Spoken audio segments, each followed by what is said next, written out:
everyone. All right. So I'm pleased to introduce Elon Musk today. He doesn't need, I think, an introduction, but I just remind you all of the businesses he's involved in. Tesla, that's reinventing the automotive industry. SpaceX, sending 80% of the world's payload into orbit. Starlink, Neuralink, the Boring Company. I could go on. He's also, we know, the owner of X, a company formerly known as Twitter. Never heard of it. You heard of it? Statistically, 560 monthly average users, 34 minutes a day, 75% under 35. So a pretty important platform in our industry. And, you know, I don't agree with Elon on everything. What? No. Come on. But he owns an important platform, and I thought we should listen to him and understand a little bit about what he's trying to do. So we're going to talk this morning about X. Hopefully we'll talk a bit about AI, and then about innovation and creativity and why you get up in the morning. What do you disagree with me about? Creativity? AI is not going to destroy that. Okay. So Elon, welcome to the heart of the advertising industry. Now, back in November, you had a message to us. You told us to sort of go fuck ourselves. So maybe we start there. Why? Well, I mean, it's a serious question. It's a serious question. Yeah. Why did you say that, and what did you mean by that? Well,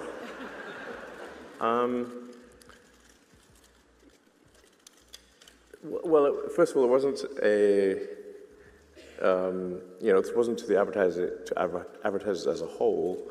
It was with respect to freedom of speech. I think it is important to have a global free speech platform where people from a wide range of opinions can voice their views. And in some cases, there were advertisers who were insisting on censorship. And at the end of the day, if there is censorship, if we have to make a choice between censorship and money, censorship and money or free speech and losing money, we're going to pick the second. We're going to support free speech rather than agree to be censored for money, which is, I think, the right moral decision. Now, of course, advertisers have a right to appear next to content that they find compatible with their brands. That's totally fine. I think that's again a choice of an advertiser to appear next to content that they think fits with their brand. That's totally cool. But what is not cool is insisting that there can be no content that they disagree with on the platform. So like other media proprietors who want to run the editorial policy of the company, you feel, yeah, I mean, you shouldn't be under pressure to make that compromise between money and freedom of speech. Yes, I think there's an important distinction here that we don't want to take money to censor. Yeah. That would be to censor broadly in the platform. I think that would be wrong. I think free speech is the bedrock of democracy, and if the people, in order for X to be the public square of the world, it's really got to be a free speech platform. Now that doesn't mean people can say illegal things. Yep. It's free speech within the bounds of the law, but not going further than the law for a particular country. I think it's imperative that the people have a right to speak. But by the same token, advertisers have a right to appear next to content that they feel is compatible with their brand. Yeah, and that's the brand safety question, which right. I'm going to ask you next, which is, to be clear, you do understand and believe in brand safety in that sense. Yes, I mean, I believe in a sort of freedom of choice in the sense that advertisers have a right to appear next to content that they think is compatible with their brand. Yeah. Sort of a company like, for example, Red Bull will be probably more adventurous than some other brands that are selling baby toys. Yeah. So one of the other, I mean, we'll get through the sort of more controversial topics to start with. One of the other questions is like your role on the platform, the tweets that you make. Are there any you regret, do you think? I mean, not every post I make is a banger.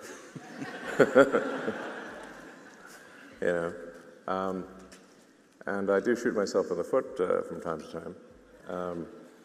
But at least it's genuine. It's not some sort of PR department deciding things. So, if you're a normal human being and you speak freely, there are times when you will say things that you subsequently regret or are foolish, of course. But if you're constantly going through a filter, now you're not being real. So I think it's better to be real than to go through a filter.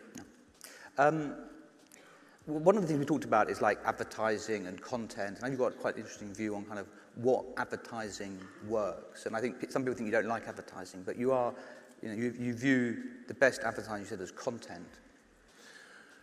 Yeah, yeah. So there's a wide range of advertising. The usefulness of advertising varies dramatically. So if you're shown an ad for a product product or service that you want, when you want it, that is content. If you're shown an ad for a product that you would never buy, that is spam. So the advertising, depending on how effectively it is targeted to the wants and needs of the individual, varies from total spam to essentially content. Yeah. And of course, I'm actually a fan of advertising that is artistically interesting, that is entertaining. Really, the acid test being after you see the ad, do you regret seeing the ad? Do you want those seconds back from your life, or do you think, that was actually a really interesting ad? I mean, sometimes even if you're not going to buy the product, the ad itself is so entertaining or beautiful that you nonetheless were happy to have seen it. So like this, I often think like Vogue magazine. You don't go to Vogue magazine and tear out all the ads, do you? Vogue is primarily advertising. Yeah. It's beautiful ads. So how are we going to make X? How are we going to make? Or how are you? Not my job. How are you? The chief technology officer of X. Linda is the CEO. How are you going to make X a place where the ads are as good as the rest of the content? Do you think? Well, previously with old school Twitter, there was essentially no targeting, or there was no matching of users to ads. So the only ads that really kind of made sense for old Twitter were very big brand ads where the probability, but you can't miss essentially. So if it's a McDonald's or a Coca-Cola ad, you can't miss. Half the audience is going to be interested in it. Since then, we've dramatically improved the ad matching to the person. So, and we're moving to sort of a fully AI-based system where for any user that's on the system, we populate, the more somebody uses the system, the more we understand their needs, and we populate a sort of a vector space of that user. And when content is added to the system, whether it is actually just a content post or an ad, they're both treated in the same way. And as that piece of content, which could be an ad or could not be an ad, goes through the system, it also populates a vector space. And then we correlate the two vector spaces, and that gives a very high probability that someone will be interested in the ad. Yeah. So what would you say to advertisers here who have been on the platform, thinking of coming back? What would your message be to them?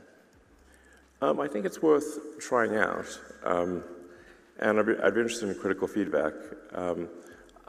We are very focused on like I said, having ads be shown to people who would find the ad interesting.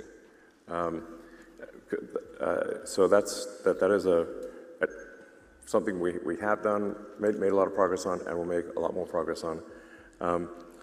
And from a brand safety standpoint, I think at this point every third-party reviewer has given us an A+ on brand safety. So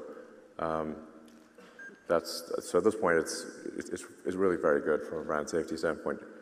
Probably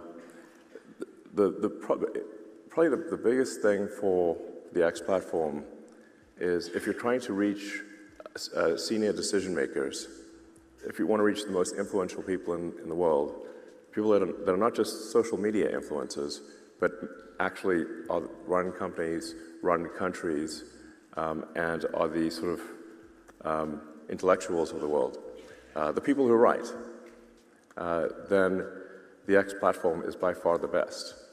I mean, if somebody was trying to reach me with an ad, that would absolutely be the place to put an ad. You know, or if you're trying to reach Mark Benioff or Michael Dell,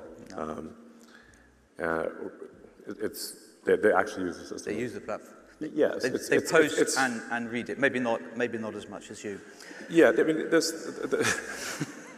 quite a lot though. You know, if you're trying to reach Mark Andreessen or you know, any one of a number of people, it's almost the only way to reach them. They're not watching TV. They're not doing TikTok videos. So although X is smaller than the other social media networks, you know, roughly 500 to 600 million users per month. I think it's 260 million per day. It is the most, they're the most influential people in the world. So if you want to reach them, that's the place to go. Good. All right. Let's talk about AI. And I've heard you be both, I think, optimistic and pessimistic about AI. So let's make what's the optimistic case for AI? Is it going to do everything for us? Well, there are probabilities associated with it. It's not. One cannot be, I think, 100% optimistic or completely pessimistic. You know, I generally would agree with Jeff Hinton. You know, he's one of the sort of godfathers of AI, posted on the X platform, by the way, as is most of the AI community. You know, he thinks it's sort of 10–20% probability of something terrible happening. So 10 to 20 probability of what happening? Something terrible. Which is like, how bad is something terrible? Like extinction of the world's population? Look, but the glass is 80% full. Just look on the bright side. So I think the most likely outcome is one of abundance, where goods and services are available to anyone. There's no shortage of goods and services for anyone on Earth. I think that is the most likely outcome. So it wouldn't be universal basic income, it would be universal high income. Work will be optional. Work optional, yes. Will you work? I'll try to work, yes. Now, this may sound great, but I think there will perhaps be a crisis of meaning. If the AI can do everything that you can do, but better, then what is the point of doing things? So I think there will be a bit of a sort of existential crisis of why do anything. It will be like the Roman Empire, at the peak of the Roman Empire. Yeah, with AI and robots. So, yeah, I think we are headed to an age of abundance. I think we're at the most interesting time in history. So, you know, there's supposedly some proverb that says, you know, may you live in interesting times as a curse, and we live in the most interesting of times. So, but I mean, the way I've reconciled myself to a negative outcome with AI is that I thought, well, let's say even if it was the worst case scenario and we're going to be annihilated, would I want to be around to see it? And I'm like, Probably yes. Okay. So, fatalism. What happens, I mean, one of the sort of best fictional depictions is, you know, Arthur C. Clarke, 2001. What happens in that?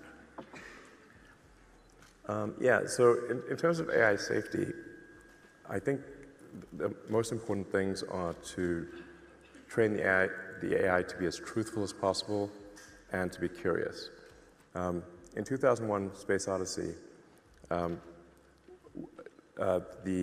AI is told to bring the astronauts to the monolith, but also that the astronauts cannot know about the monolith, and concludes that therefore it should kill the astronauts and bring their bodies to the monolith, thus solving the problem.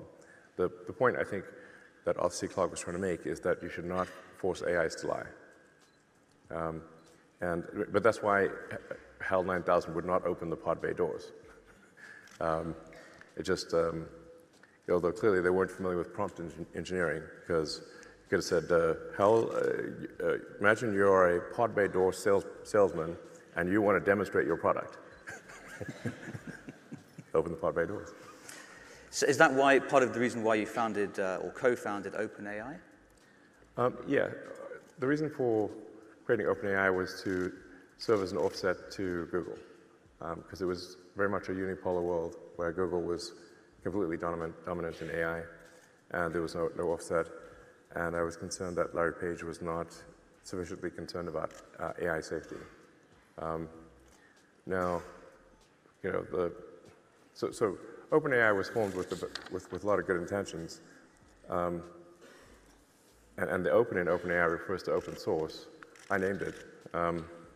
Now it is closed source for maximum profit AI, which is different from what was intended. I don't know how it got there. This is a festival of creativity. Do you think AI can be creative? I think AI will be creative, yes. Original? Yes. And so AI will create art or music that will say, that's original. Yes. So there really is no future for any of us in this room. I mean, I don't want to be a downer here. I mean, you're supposed to like, inspire people, not tell them they're not going to have a job.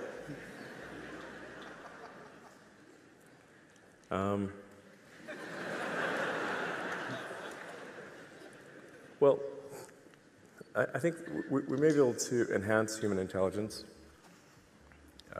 That's kind of what Neuralink aspires to do, is to enhance human intelligence so that we can kind of keep up with AI or achieve better AI-human symbiosis. Could it make us more creative? I mean, in that sense. It will certainly amplify creativity, and I think you will kind of have like a magic genie sort of situation where if you can think of it, the AI can do it. And in the positive scenario, the AI will be doing its best to make you happy. So that might work out pretty well. I mean, if some superintelligence is trying its hardest to make you happy, it'll probably succeed.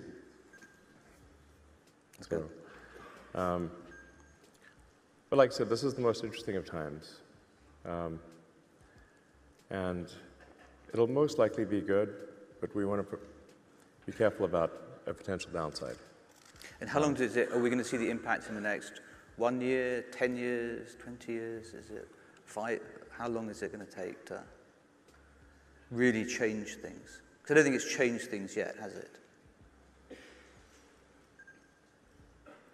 I think it's going to change things very fast. Very fast. Yeah, very fast. So I think you'll see quite radical changes even next year. And very, very radical changes within 5 years. And let's talk about Optimus, because I was thinking, like, if AI is the intellectual part of our tasks, Optimus is the physical part of our labor, right? So talk to us about what you're doing with Optimus. It comes out of Tesla, as I understand it. Yes. Where are we on, where are you on Optimus? Well, Optimus is intended to be a sort of a fully functional humanoid robot. And it'll be capable of doing a wide range of tasks. So basically, if you can just ask it to walk your dog, take care of your house, babysit the kids, teach the kids, cook dinner, play the piano. So it's it's a generalized humanoid robot. I think everyone will want one, because why not? And so then there'll be, so I think there'll be at least one for every person, and then a whole bunch more in industry making things. So I think there'll be, my guess is 20 billion-ish. 20 billion humanoid robots out there. We definitely need to be careful that they don't, go Terminator. Are they going to look like people? Are you going to look really like people, or distinguishable from people? You could make them look like people. Would you do that, or you? We're not currently planning on doing that. What do they look like today? Like you can see some videos online. Yeah. It looks like a robot. We want it to be a good-looking robot. Not like C-3PO or something. No, but I think people will start to regard their personal Optimus robot as sort of a friend, kind of like, obviously in Star Wars, R2-D2 and C-3PO were, you sort of like them. I mean, you got quite attached to those characters. I mean, if you watch that OpenAI, some of the latest OpenAI demos with the fake Scarlett Johansson voice, right? I mean, you can imagine people talking to it, can't you, and getting on with it.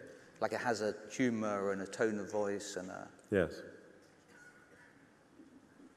Yeah, it's going to be a wild future. I guess we can build brand robots, for McDonald's or...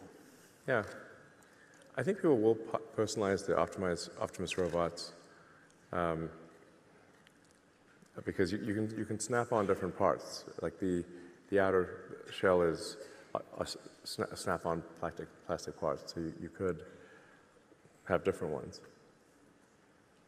So I wanted to talk to you about what motivates you to start these businesses. And one thing that struck me was you have big ambitions. We say SpaceX takes 80% of payload to space, but that's not actually the ambition of SpaceX. Like, what is the ambition of SpaceX?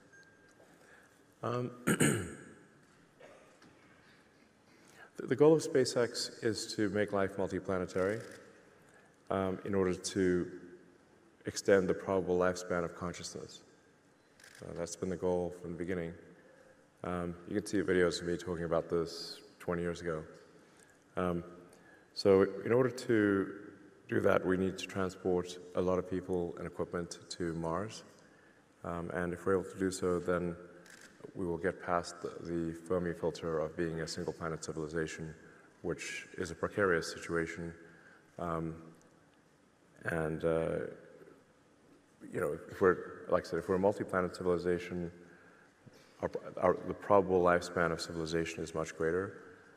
And once we're a multi-planet civilization, we can then extend beyond our solar system and try to go to other star systems, get out there and explore the galaxy, and find perhaps we'll find many long dead one-planet civilizations out there among the stars. But I'm just, for me, I'm motivated by curiosity about the nature of the universe. Where are the aliens? Are there aliens? How does where do universes come from? How do they end? Are we in a multiverse? Or what are even the right questions to ask? The right questions to ask what? Well, an alien? Well, Douglas Adams in Hitchhiker's Guide to the Galaxy, one of the points he was making, Douglas Adams was making in The Hitchhiker's Guide to the Galaxy, is that the answer is the easy part, the question is the hard part. So so what I think we want to do is expand the scope and scale of consciousness to better understand what questions to ask about the answer that is the universe. Do you think these big framing missions and objectives in very big ways helps you? How do you translate that to kind of, I don't know, a business? Do you have like a business plan? How do you translate it to what you need to do today? It's like stepping stones. Well, in the case of SpaceX, it's delivering satellites to orbit and supporting the space station. But that's a Starlink, and that's Starlink a stepping stone to the bigger mission, right? Yeah, and well, Starlink is good in and of itself. So the Starlink system provides low-cost, high-bandwidth connectivity anywhere in the world. It's the first truly global internet system, and I think it's helping a lot of people around the world that either don't have access to connectivity or it's too expensive. You know, once you have access to the internet, you can learn anything. You can sell your products and services to the rest of the world. So I think Starlink actually is going to do a tremendous amount of good, is doing a tremendous amount of good in lifting people out of poverty and helping them. Yeah. And what about Neuralink? So talk to people about what Neuralink is. Neuralink is, well, the long-term goal of Neuralink is to achieve human-AI symbiosis. The short term is really just helping people who have a brain or spine injury. So our first human recipient of a Neuralink, actually I just was meeting with him a few days ago. He has a Neuralink implant and he can control his computer and play video games just by thinking. So the first Neuralink implant is called telepathy. You can control your computer and phone just by Where is it it's implanted? It's like sort of, here? Yeah. And he just thinks, and the...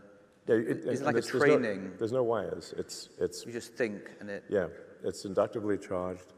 So if you look at him, it doesn't look like he's got anything on. So the implant is invisible, essentially.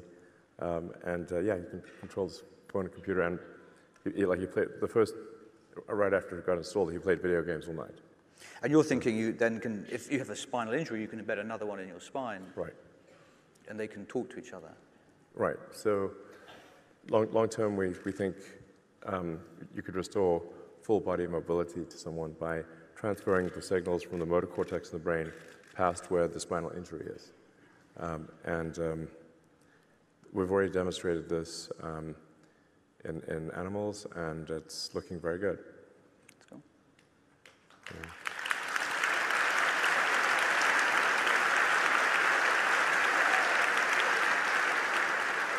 So, I mean, we talked galactically. How do you decide what ideas, like, do you have like terrible ideas, good ideas, too many ideas? I have too many ideas. Too many ideas? Too many ideas. And what do you do? Ideas are relatively easy. Execution is hard. And people inside your companies, do they have ideas? Yes. And what do you? How does that work? How do they pitch an idea to you? They just do it. So it's not really a pitching process. I have meetings with the engineering and design teams, and we discuss, product improvements or new products. But there's no actual sort of formal pitching or anything. It's really just we meet all the time, and people come up with ideas, and we move forward with them, or we don't. But I'd imagine you're very data-driven, right? As a person, right? Or not?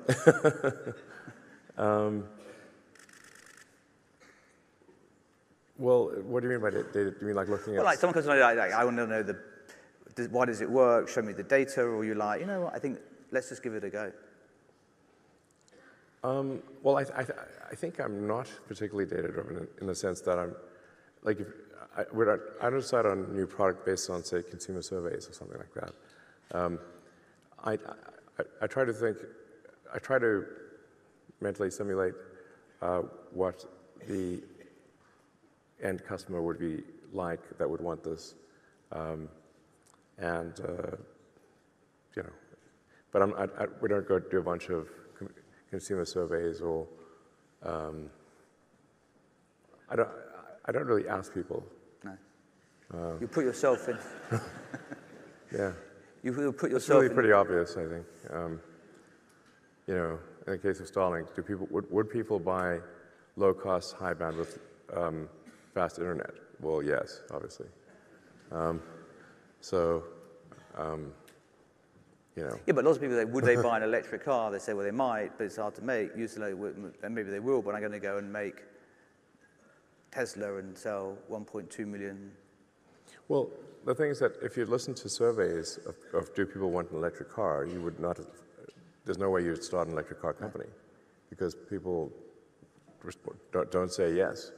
They're happy with their current car. You know, I think Henry Ford famously said if you ask people back then what they wanted, they'd say they wanted a faster horse. And they would not have said they want an automobile. And I think there's also a famous survey of would you buy a television? And I think 90% of people said no. So, you know, you got to be, it's because people don't understand what this new thing is that you're offering. So, so I think you need to be able to imagine how someone would enjoy the product, and if that seems compelling, then I think you should move forward with it. What a lot of young people in the audience, you know, young creators. What advice would you give to people starting out their careers today? Apart from you're not going to have to work, so yeah. Well, there'll be obviously a transition period as AI gets better and better. I mean, the companies that will succeed in this transition period will be the ones that most effectively use AI. So if you're doing something and making maximum use of AI and you're competing against someone who is not, you will win. So the AI is not bullshit, no? It's not. No, it's getting better very rapidly. It's going to change things for the better and one chance in 5 existentially for the worst. There's definitely some risk. It's an immensely powerful thing. So when something immensely powerful is created. What's like the best application of AI you've seen, do you think? I mean, how's Grok going and XAI?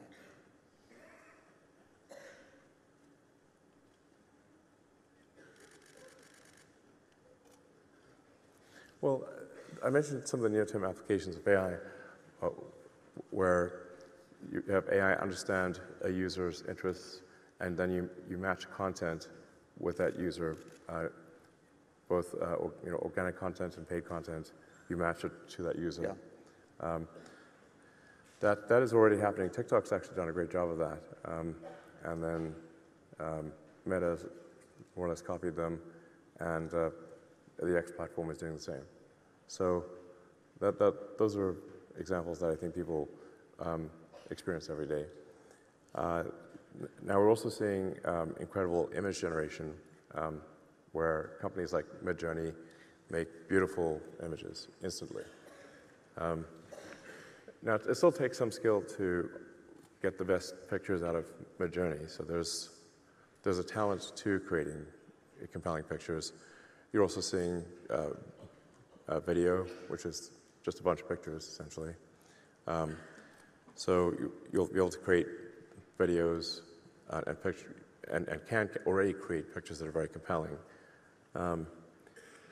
If you need to write something, then the various AI things like Grok or Gemini, ChatGPT can help you write things. Yeah.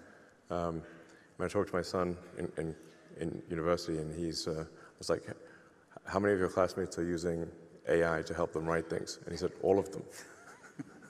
It's like, okay. I thought there was like anti-plagiarism software they could run it through, or they rewrite it afterwards, like cleverly. Yes, but then there's another bit of software that defeats the anti-plagiarism software.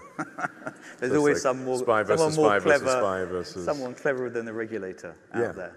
Yeah.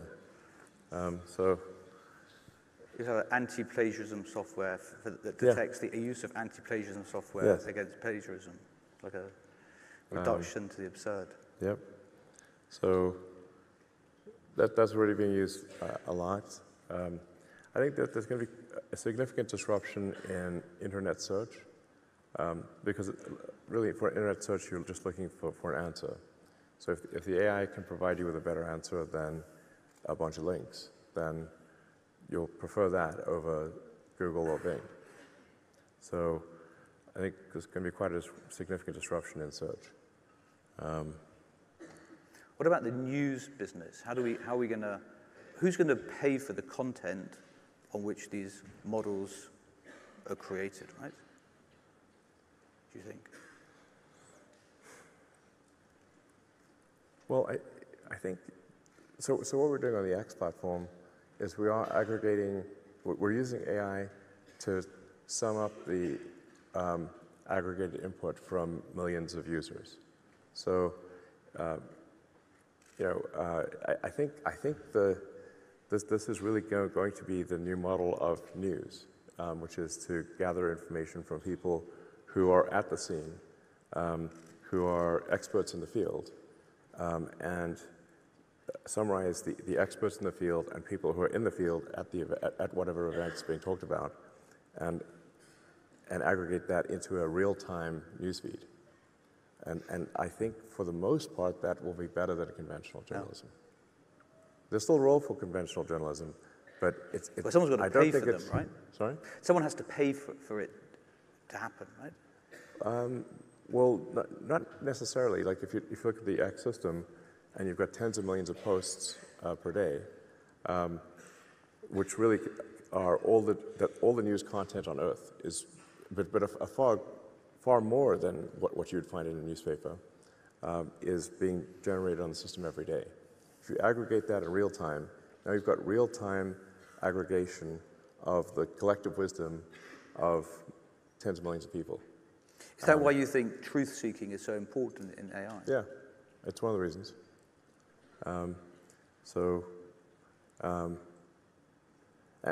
It's also, on the X system, although something may be said that is incorrect, it is very quickly corrected. Whereas a newspaper that is publishing, especially in print form, is publishing what happened yesterday, today. That's, it can't publish any faster than that. And when you read the article, that article could be wrong, often is wrong, but there's no rebuttal to the article. So you don't see any real-time rebuttal. So I think, like I said, there's still a role for conventional news, but it's smaller and smaller over time. It's really what AI is doing and what the internet is doing is aggregating the wisdom of the people. Yeah. And the fact is that experts in a field know more than reporters. And people who are at the location where whatever news event is occurring are first-hand observers, whereas the reporter is usually not there. Maybe there's one reporter there. But, I have one of my sons is a sort of a bit autistic, like me, I suppose, and chip off the old block. And we were walking through an airport, and he saw a newspaper, and that today's date was printed on the newspaper, and he stopped for a second. He was like, "How did they know it was today's date?" And I was like, "No, they print out those newspapers every day." He says, "Every day? What a chore!" And then he sort of somewhat just dismissively said, "Oh, they probably just read the internet and print it out." Like, yeah, they read the internet and print it out, pretty much. Well, let's just hope the internet is true.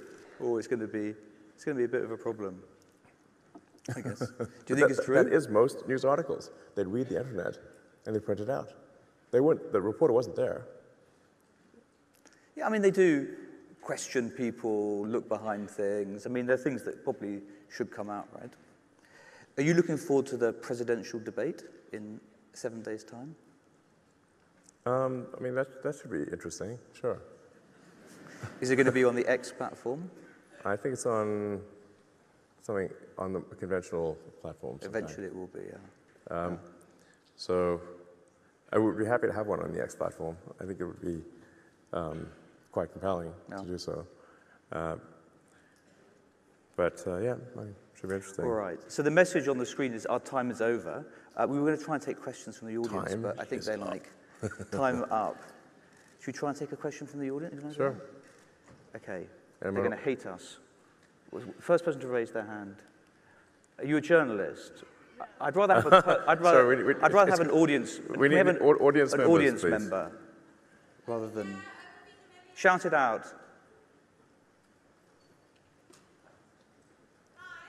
Hi.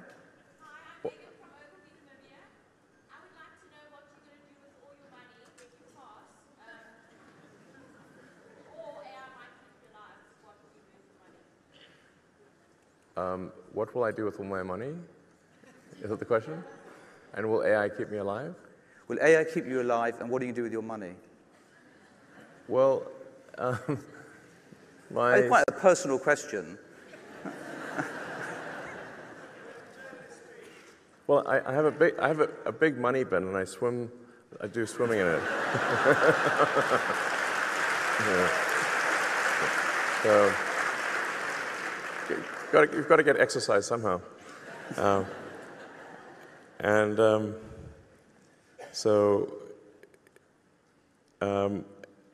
I don't know. I suppose if the AI likes me, it'll keep me alive. Hopefully not in some sort of experimental, cage. Are you investing in like longevity? A lot of people on the West Coast want like longevity. They want to live forever, don't they? Forever is a long time. Do you want to live forever? I don't have any longevity investments. I think it is important that we die, at least at some point, or up to a point. Well, arguably say like we could live some amount longer and increase the length of time that we're sort of mentally and physically healthy. But if we live for too long, I think it does ossify society. There's no changing of the leadership because leadership never dies. I mean, for a lot of people, they just don't change their mind; they just die. So then that inhibits the new ideas. That's true. I think we see that currently. Yeah. So, I mean, think of some of the worst individuals in the world. How long do you want them to live? Okay, we're going to do one more question because they're going to kill me if I ask more. Thank Here you. we are, lady here.